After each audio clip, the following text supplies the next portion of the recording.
Ano ang pinakamalaking pagkakamali mo kay Francine? Pag wala ako sa tabi niya, lalo na pag kailangan niya ako. Sino ba ang pinakamalaking karibal mo? Yung games? Yung games po. Di ba?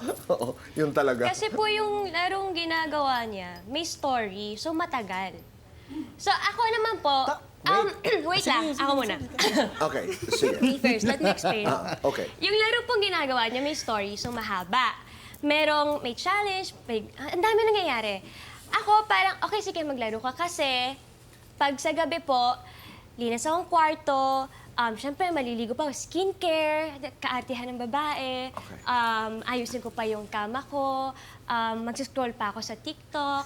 So, ilang oras yung lahat ng yun sa sobrang bagal ko. So, when it's time na parang quality time, naglalaro pa rin siya. Wala siyang, I'm still playing, walang ganun. Tapos, kasi marami ako mag-chat, na Okay. sunod-sunod. Tapos pag tinanong ko na, anong gawa mo? Wala.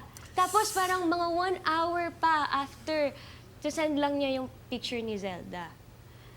Hindi na niya ako tinanong, gusto mo maglaro?